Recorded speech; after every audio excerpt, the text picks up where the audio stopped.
Welcome, curious minds, to the deep dive.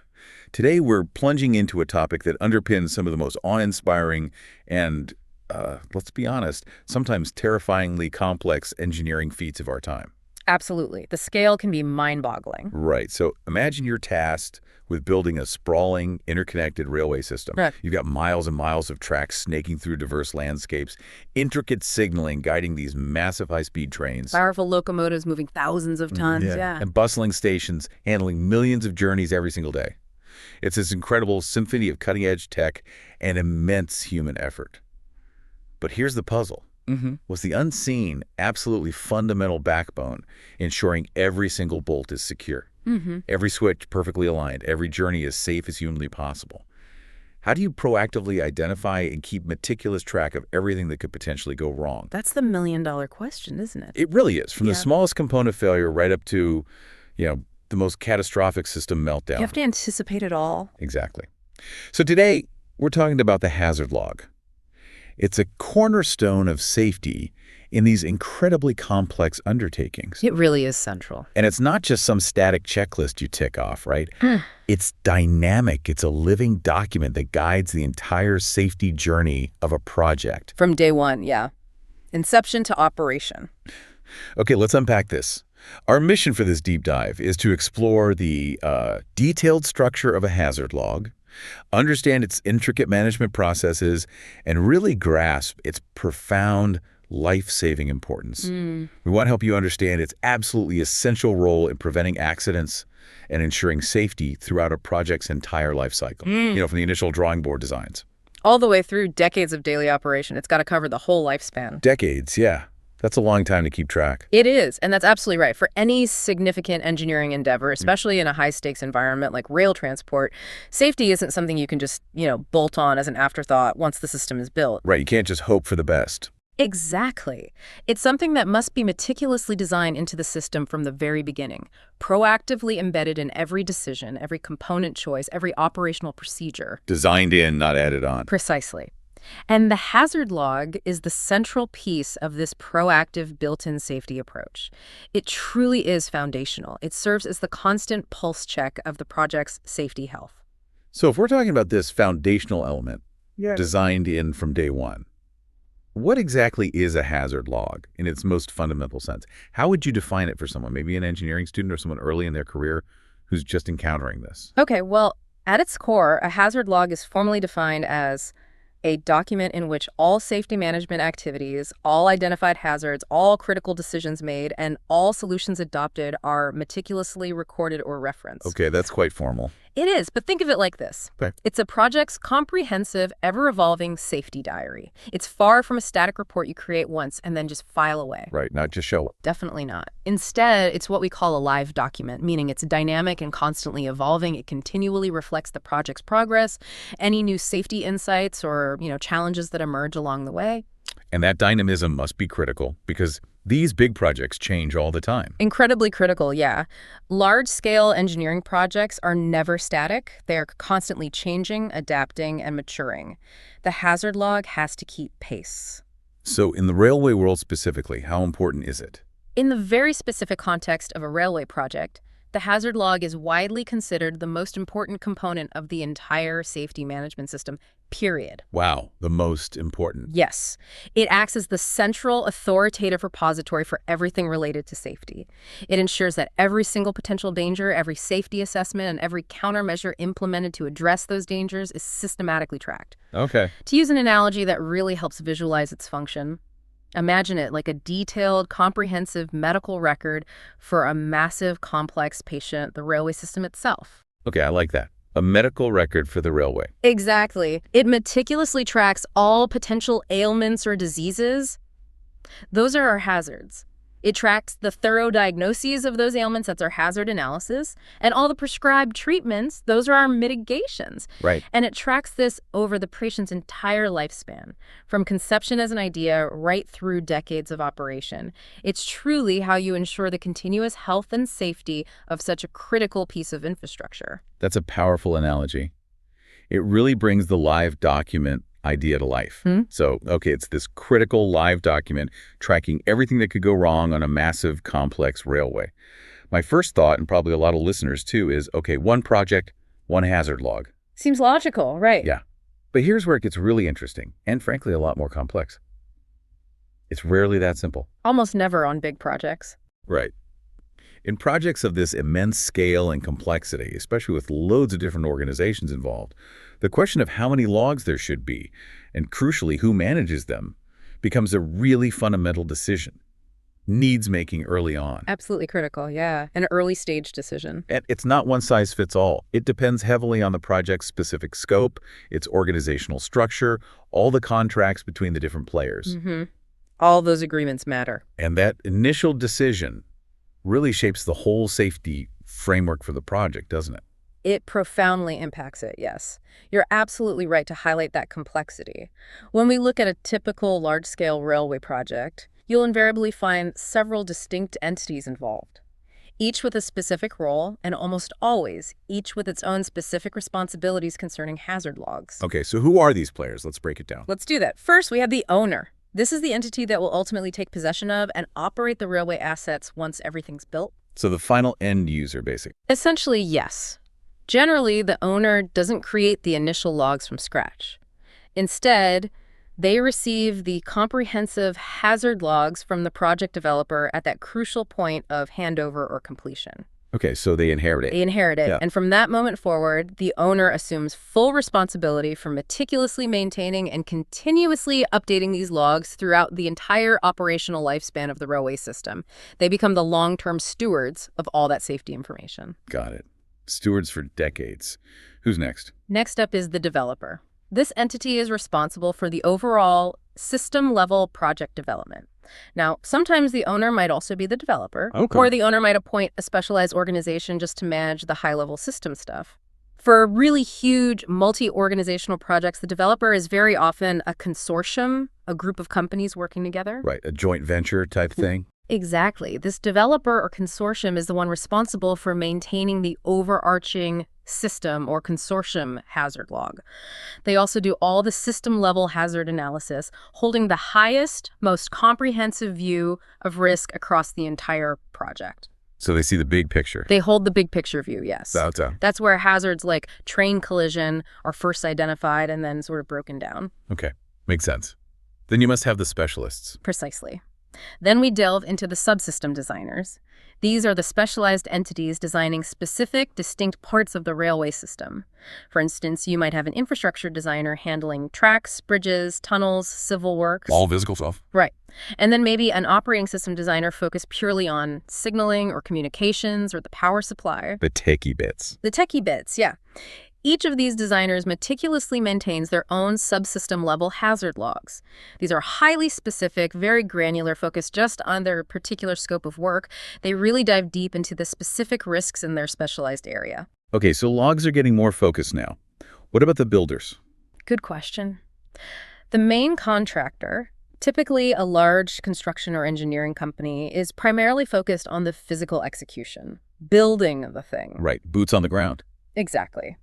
They largely rely on the robust design hazard logs provided by the developers and the subsystem designers.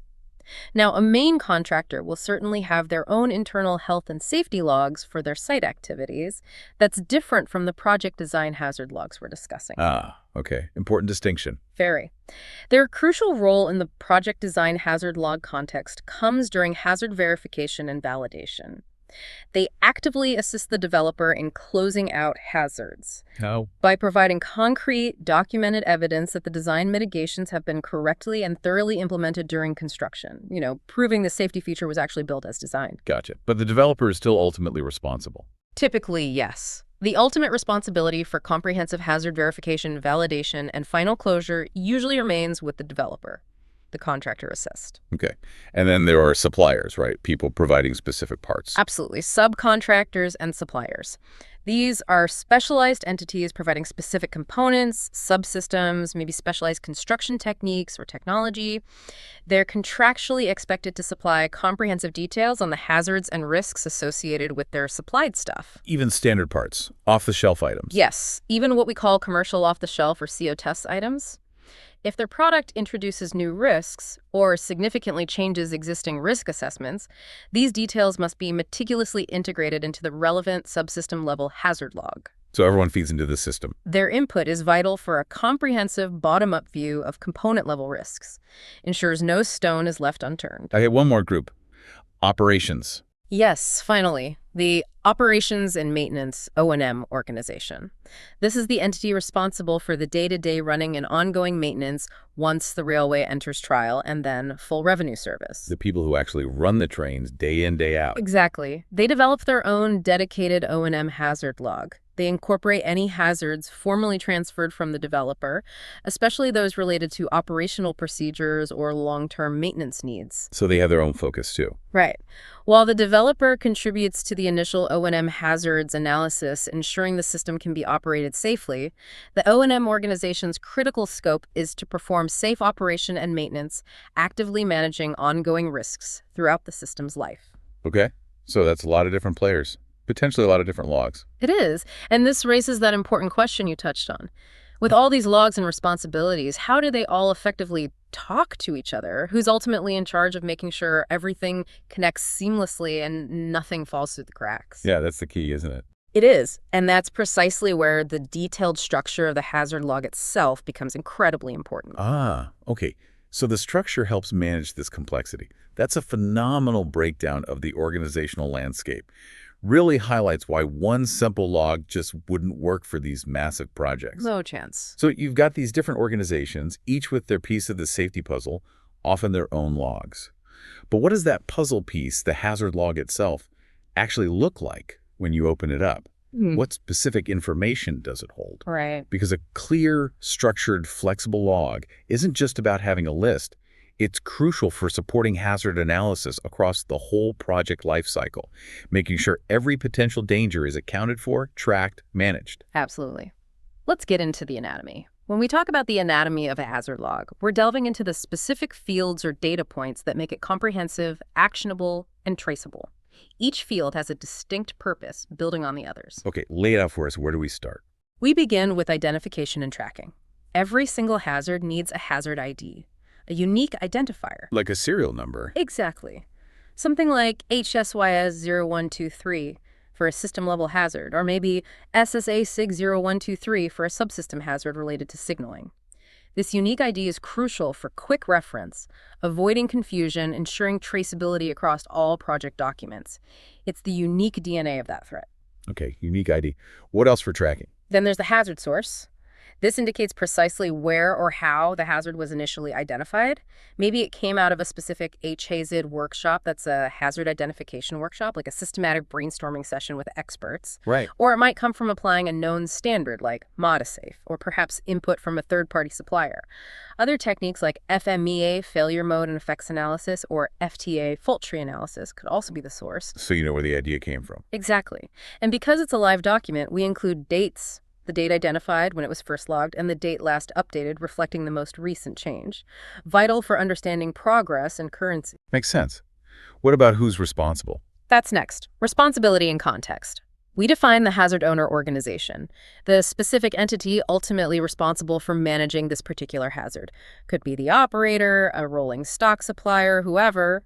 The buck stops with them. For that hazard, yes. Then there's often a designated hazard leader, a specific safety manager or engineer overseeing that hazard's progress. We also need to note the mode of operation where the hazard is most likely to occur. Mode, like how the train is running. Yeah. It's a normal operation, degraded mode, like when something's partially failed, emergency mode, even maintenance mode. Risks can vary hugely depending on the state. Okay, good point. Hazards are also grouped by hazard category, a high-level classification. Helps with broad reporting. Things like derailment, collision, fire, electrocution. Got it. Broad buckets. Right. And we get more specific with the primary system discipline, like signaling system or rolling stock, and the specific subsystem team directly responsible for the technical side, like the braking subsystem. And critically, we identify the population at risk. Who could get hurt? Precisely. Passengers, staff, emergency responders, other stakeholders. Who could be affected if this hazard actually happens? Okay, that's a lot of context. What about the hazard itself? Then we get to the hazard itself in detail. A clear, concise hazard description, usually free text, explaining what could go wrong. We log the hazard location, the physical place, like a tunnel, station platform, depot. Where it happens. Yep. The cause section details the contributing factors, why it might happen, and the effect describes the potential consequences if it does happen. Cause and effect. Standard stuff. Standard, but crucial to document properly.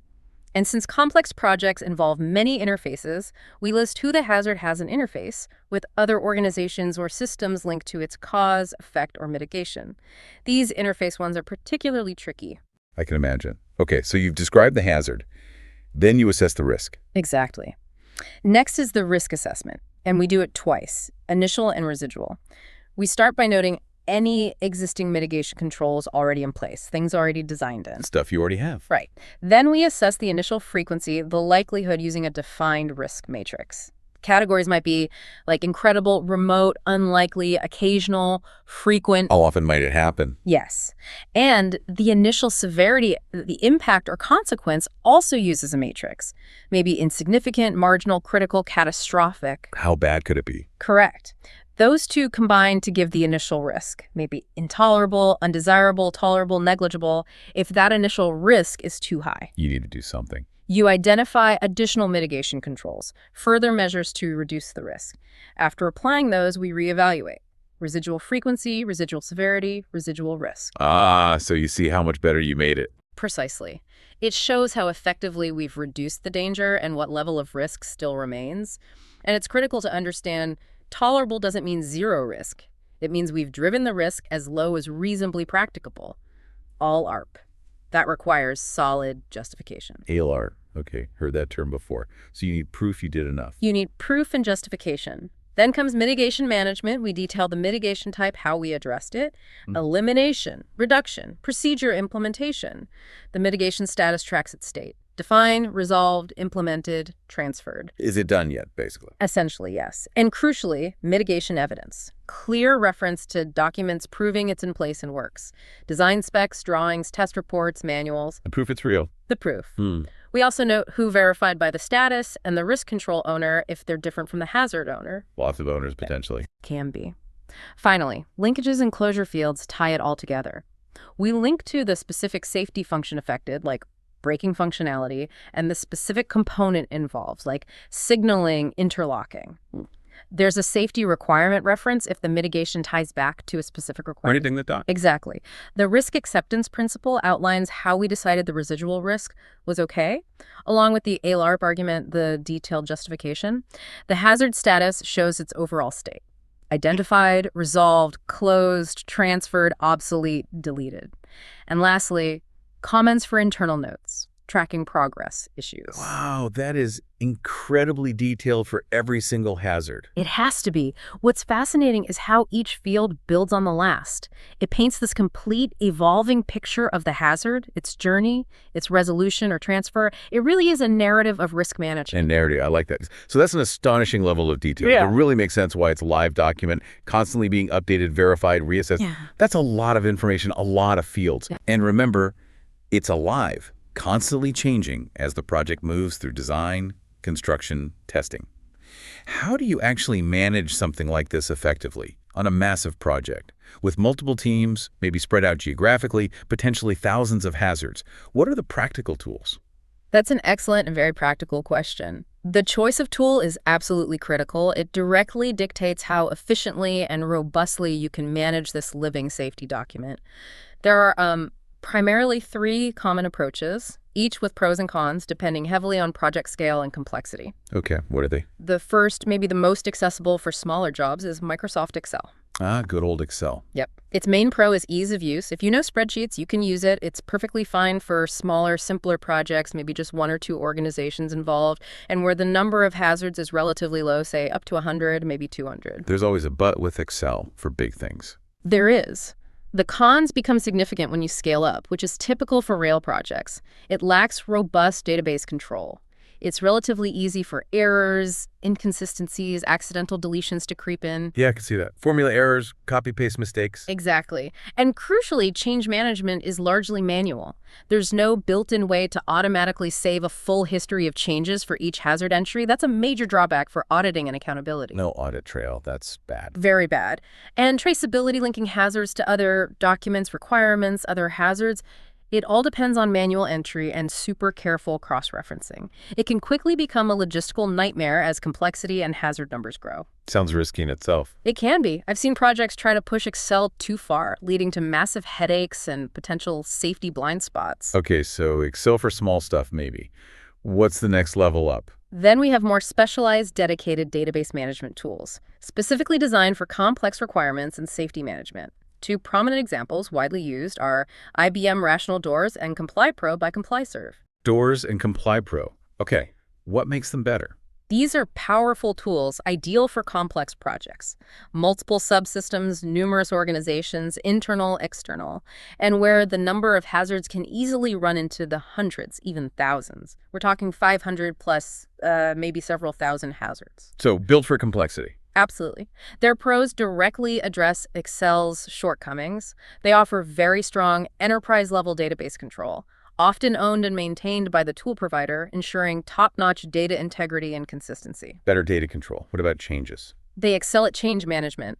You can formally freeze baselines at milestones and automatically generate a complete version history for every single change to each entry, an invaluable, unalterable audit trail. Critical for regulators. Okay, that sounds much more robust. Traceability. Advanced traceability capabilities. Seamless top-down or sideways links. You can effortlessly connect system hazards to subsystem ones, link log entries directly to interface registers, safety requirements, verification plans. It creates this deeply interconnected web of safety info. A navigable web.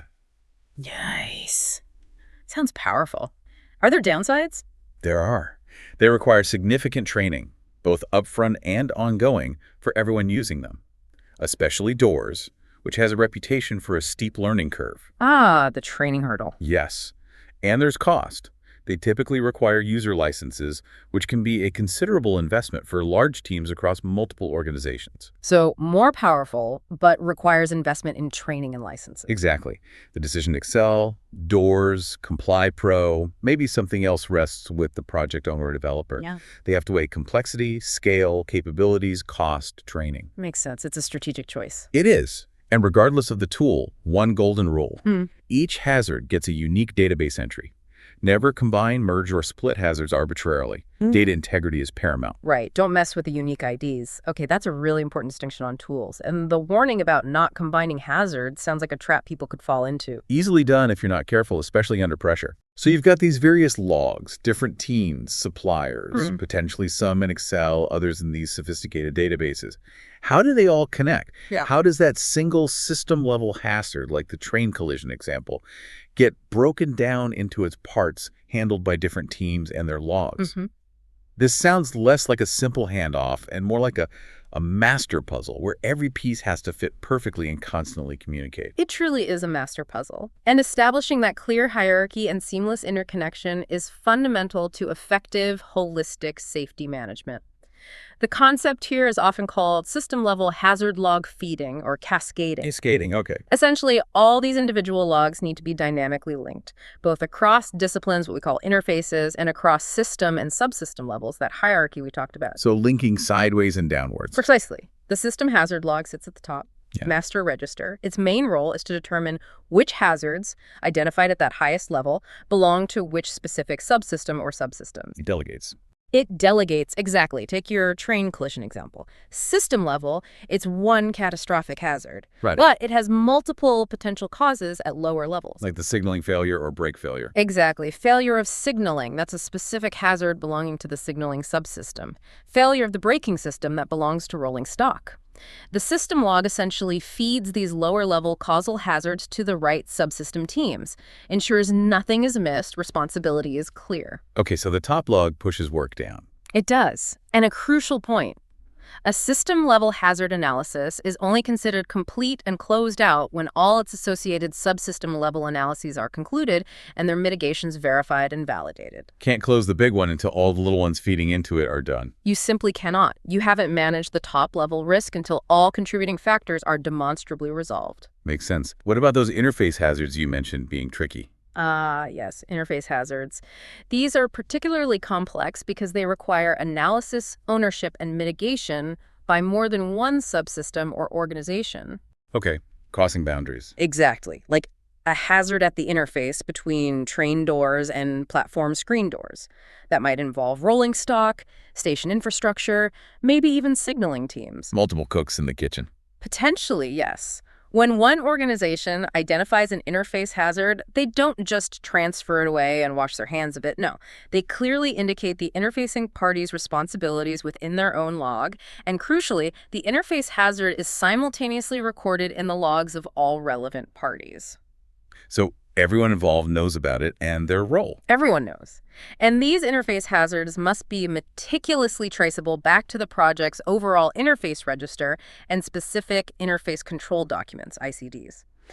These are formal agreements defining exactly how different systems and teams interact and share responsibilities. Formal agreements are key there. Crucial. Avoids blame games if something goes wrong at a boundary. Now, to manage the actual handover of responsibilities, say, from the design and build D&B phase to operations, a dedicated hazard transfer tracker is used. A specific tool just for transfers. Often, yes, or a dedicated section within the main tool. This tracker specifically manages the formal transfer of D&B hazards that need fixing before handover, and also tracks O&M hazards, those operational risks, passed to the future operator for ongoing management. Okay. The operator then incorporates these formally transferred hazards into their own O&M log. If we connect this to the bigger picture, this whole system of linked logs and transfer trackers, it really functions like the central nervous system of project safety. The nervous system analogy again. I like that. Yeah, it ensures no vital signal gets lost or misinterpreted between the brain, the system log, and the various limbs, the subsystem teams, operational groups. Ensures every part is aware of and managing its piece of the overall safety puzzle. That nervous system analogy really nails it. The interconnectedness, the need for constant communication. Safety isn't siloed. It's this dynamic dialogue across the whole project life. Absolutely, it has to be. But in this intricate world, some terms sound really similar, but are critically different. Mixing them up could cause big problems, dangerous gaps. Let's clarify two big ones: mitigations versus safety requirements.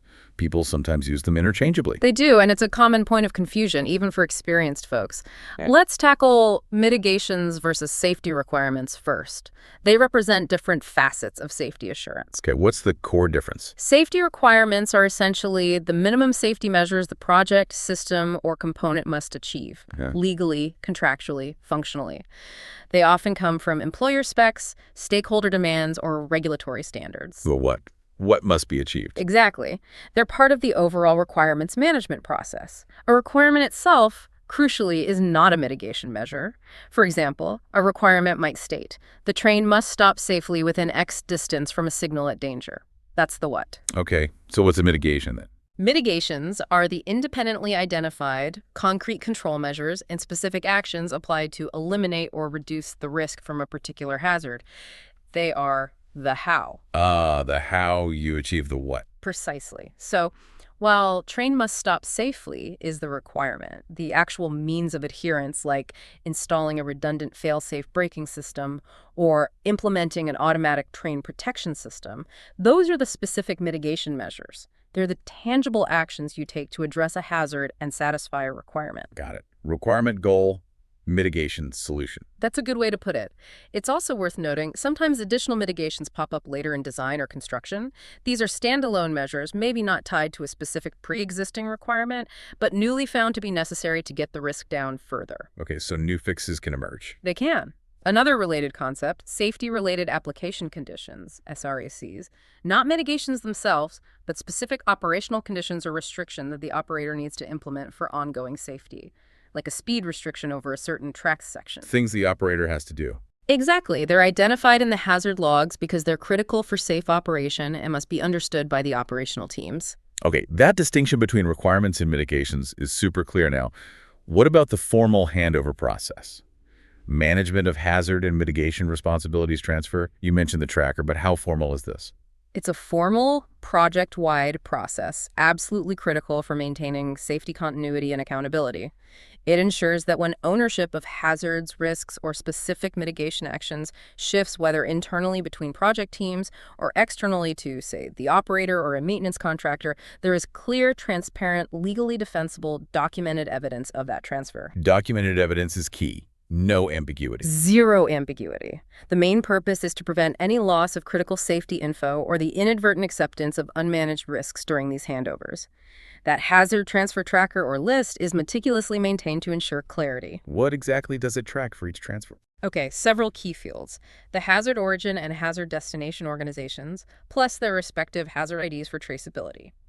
The precise date of transfer, the initial risk before transfer, the transfer type, is it full hazard ownership shifting or just responsibility for a specific mitigation action? Ah, okay. Different levels of transfer. Yes. Crucially, the transfer acceptance status has the receiving party formally accepted, rejected, or partly accepted, with mandatory comments explaining why, especially if not fully accepted. So the receiver has to formally agree. They must.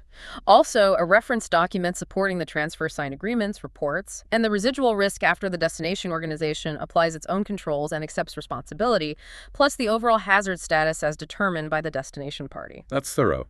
What about disputes? Someone rejects a transfer. It happens. For internal project transfers, usually a neutral party like the consortium safety assurance manager mediates. For external transfers involving regulators or operators, a dedicated safety committee might be formed to resolve disputes safely and formally. So there are mechanisms. There have to be. It's all built on clarity, absolute accountability, and preventing safety gaps. That level of rigor in transferring responsibilities is incredibly reassuring. It's definitely not just a handshake. It's documented, agreed upon, auditable. Has to be.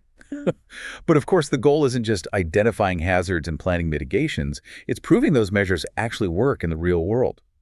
Which brings us to a really critical phase: verification and validation. Ah, yes. V&V. Exactly. Two terms often used interchangeably, but they're distinct and vital for ensuring safety. How do they differ?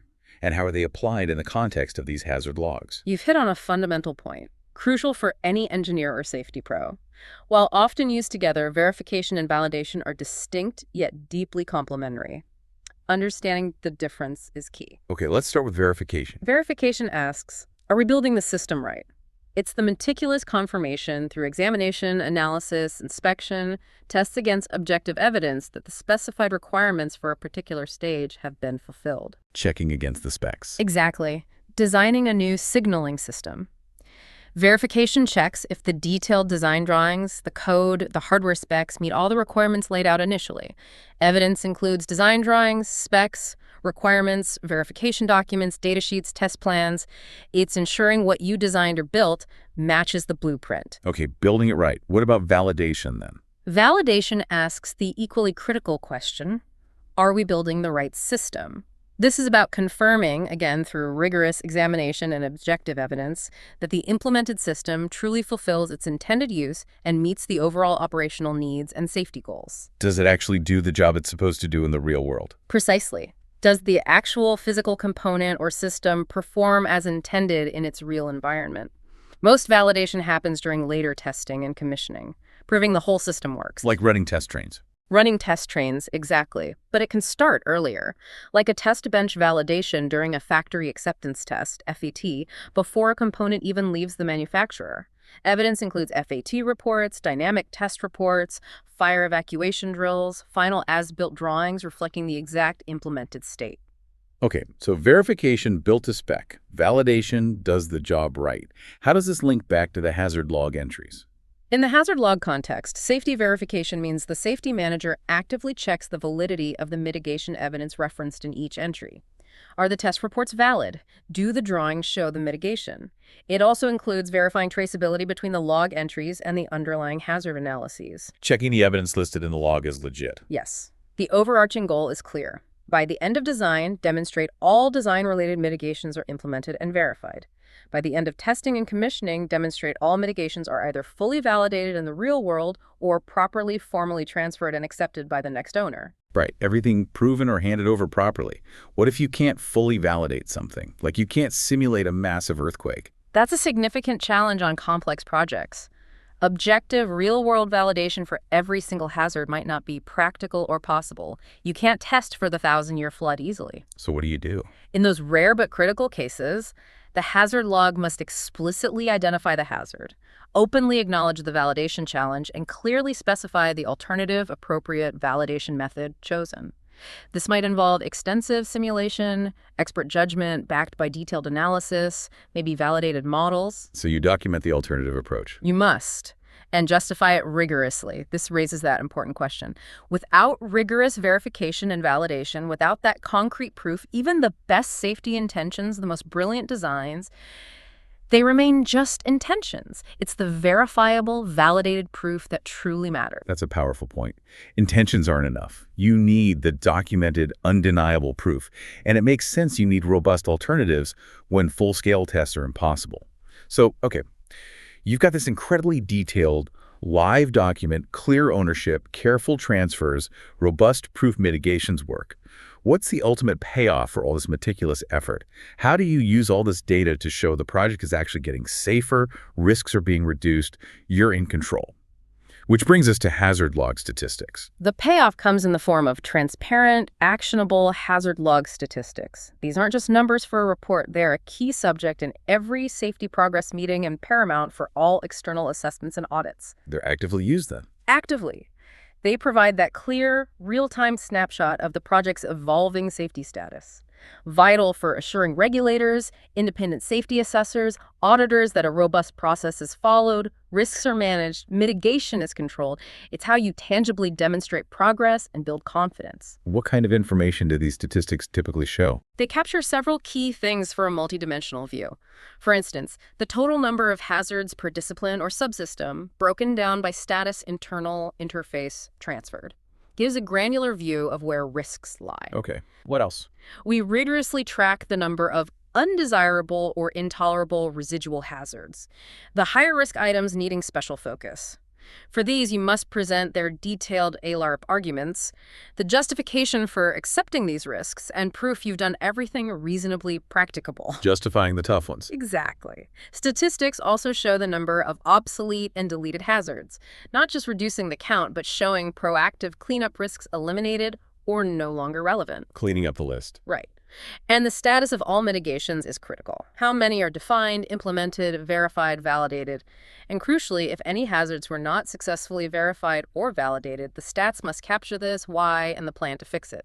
Highlights lingering challenges or gaps. Total transparency, even on problems. Has to be. These figures are presented clearly, tables, maybe bar charts showing hazard status, pie charts for risk levels, often separate stats for interface hazards due to their complexity.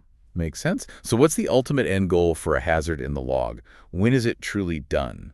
The ultimate goal is clear. A hazard is officially closed only when its mitigations have been both thoroughly verified and validated, and its residual risk is formally assessed and deemed acceptable according to the project's rules. Verified, validated, and accepted residual risk. All three. And for transferred hazards, the responsibility for achieving that final closure lies squarely with the new owner. It demands constant vigilance, rigorous methodology, crystal clear accountability right up to the final sign-off. That's a truly comprehensive picture. It really highlights that a hazard log isn't just about finding problems. It's about systematically solving them, proving the solutions work, and continually monitoring and reporting on that progress. That sums it up well. So, to bring it all back home, we've taken a deep dive today into the hazard log. Understanding it as the central nervous system for safety in these incredibly complex projects like railways. We've explored its detailed structure, the critical roles of all the organizations involved, the vital distinctions between mitigations and requirement, and the formal transfer process. And that non-negotiable importance of verification and validation, proving it works. Absolutely. Yeah. For you, whether you're an engineering student building foundational knowledge, an early career pro in your first big project, or a dedicated railway safety enthusiast wanting to know what makes these systems safe, understanding this tool is vital. It's practical knowledge. It really is. Not just theory, it's how real-world safety is designed, managed, and assured. So what does this all mean for you? It means behind every safe journey, every reliable system, every confident passenger, there's a diligently maintained, living hazard log, a testament to meticulous planning, continuous vigilance, and an unwavering commitment to safety. Indeed. And maybe a final thought to consider. Think about the sheer scale and complexity of modern infrastructure. High-speed rail, power grids, complex plants. The hazard log isn't just a document, it's a living commitment to foresight, diligence, accountability. A living commitment. Yeah, its ongoing relevance challenges us to continuously ask those fundamental safety questions. What might go wrong, even the improbable stuff? And how can we ensure with every fiber of our being that we've done everything reasonably practicable to not just anticipate, but prevent it, to make it right? It's a constant challenge. It's a continuous, never-ending journey of learning, adapting, relentless improvement in the pursuit of safety. Keep asking those questions, keep digging deeper into these principles in your own fields, and you'll be contributing to a safer, more reliable world.